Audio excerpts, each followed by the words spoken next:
नए नए वीडियो देखने एवं सुनने के लिए माँ कर्मा म्यूजिक को सब्सक्राइब करें।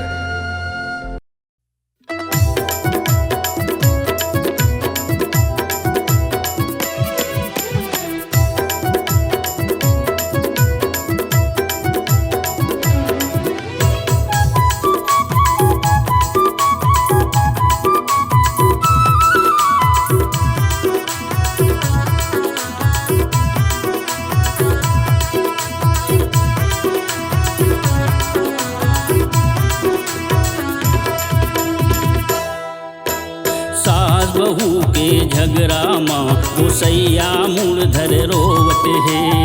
सास बहू के झगड़ा माँ गोसैया मूलधर रोवत है। सुना पड़े है चूल्हा चौका, सुना पड़े है चूल्हा चौका, मैं पिल्ला लांघन सोवत है।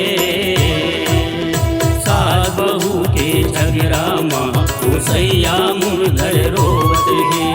सास बहू के झगड़ा माँ गोसैया मूलधर रोवत है।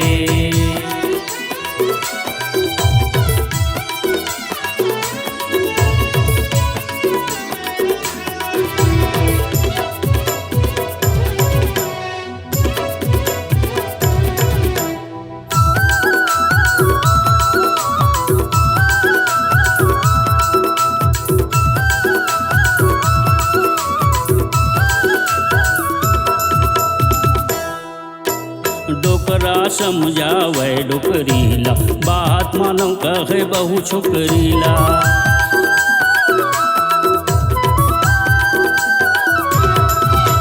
डोकरा समझावे डोकरीला, बात मानो कहे बहु छोकरीला।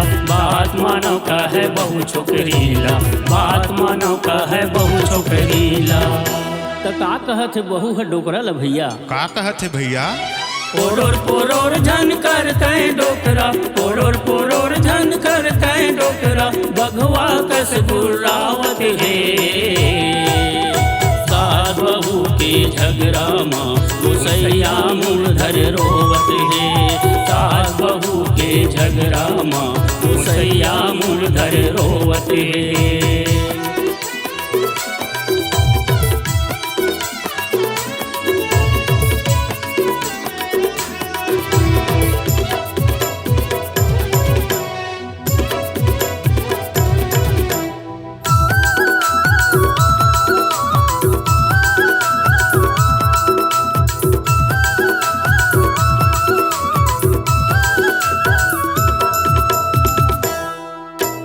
दाई कह बेला डौकी के मेड़ुआ, बाई गारी देव नक्का हस भड़ुआ।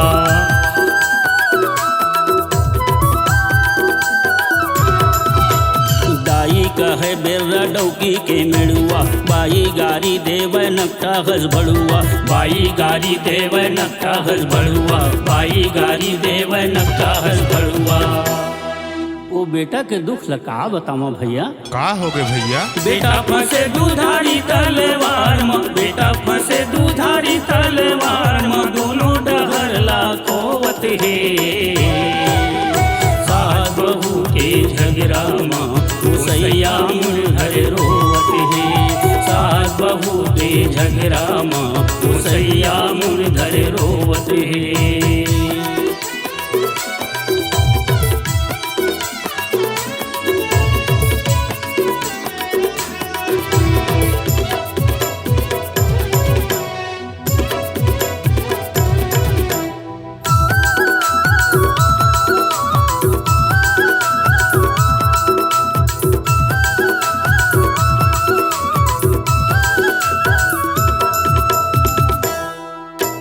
जम्मो घर माँ ये गुजरत है, बसे बसाए घर उजरत है।